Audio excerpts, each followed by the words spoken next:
And now, your local news in high definition. This is Fox 43 Morning News.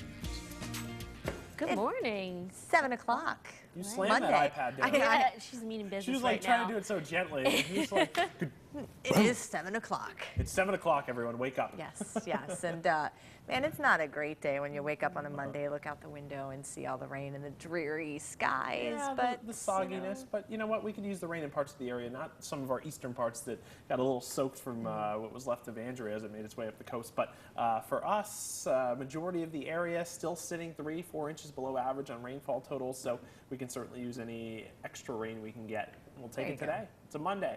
All right. It's going to feel that way. Why not throw some rain in the mix? Here's a look at the big picture. We see cold front out to our west, warm front sitting over us as well, and you'll notice rain continuing across the area. It's going to pick up in coverage and intensity through the late morning into the afternoon hours, so do expect showers heavy at times. Here's a look at the satellite and radar picture close up.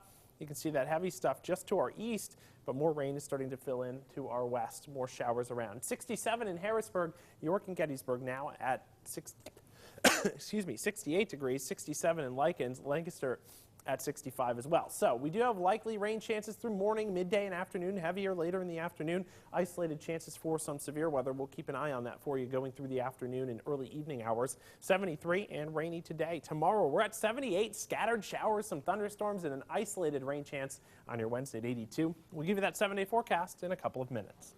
All right, thanks, Jeff. The Philadelphia girl waiting for a lung transplant takes a turn for the worse over the weekend. Doctors had to place 10-year-old Sarah Murnahan on a ventilator to help her breathe. A family spokesperson says Sarah's condition is getting worse as she awaits a lung transplant. Right now, she is on an adult waiting list for a lung after a federal judge suspended the policy banning children younger than 12 from being put on that list. Sarah's dad spoke about what he hopes his daughter's life will be like after a transplant. Just that she goes back to school, and she's just like all the other kids. I mean, before CF got really where we decline of lung function, I mean, she went to school, she did everything other kids did before her lungs deteriorated to the point where she needed new ones. So I just wanted to go back to being like another kid and doing everything that kids do. Sarah has end-stage cystic fibrosis. Doctors have told her family she only has a few weeks to live without a transplant. Pennsylvania Senator Pat Toomey is expected to visit Sarah and her family at Children's Hospital in Philadelphia this morning. Toomey is calling on lawmakers to scrap the federal rule pertaining to organ donation. After his visit, he's expected to speak about Sarah's condition. We will have a crew in Philadelphia, and we'll bring you the latest tonight at 6 and online throughout the day. And of course, as more people hear about Sarah Murnahan's fight to live, other children with similar debilitating diseases are getting the same attention now. Yeah, Tony Forte of Lancaster and his family are hoping he now has a better chance for a transplant.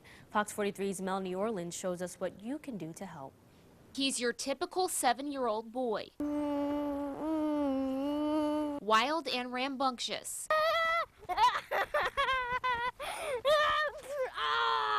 With a mind of his own. Cut them down. Oh, and his favorite thing to do? Do you like to climb trees? Yep. Like is an understatement. You can't keep his feet on the ground. Even when he's high in the sky, Tony wears a backpack filled with the necessities. Tubes and nutrients keep him fueled 18 hours a day, 7 days a week. He hopes that soon he won't need this backpack anymore. He always says, "Mommy, when's my transplant coming? I want this transplant now." His courage comes from a movie he watched back in the hospital, Pinocchio. Tony connected with him and said, "Mommy, I want to be like him. I want to be free from my strings." I said, I want to be a real boy like Pinocchio. And she is bald. Tony has one string, his lifeline. It's just the variables of a child and a family trying to maintain daily life while living with a comprising diagnosis like this. It's tough. His older brother, who started a bread business to raise money for Tony, says a transplant would give his family a new life. It would just be a sense of normalcy. A life with no strings attached. I'm Melanie Orleans, Fox 43 WPMT. Families of organ donors were remembered Sunday at Penn State Hershey Medical Center. More than 70 people representing donor families from across our area attending the organ donor remembrance ceremony, each family receiving a live rose to symbolize their loved one's gift. Those families who've lost a loved one the memory of that individual never goes away. And what we're trying to say is that even for the recipients who give that gift and for other people involved in the donation and transplant process, we remember those people too.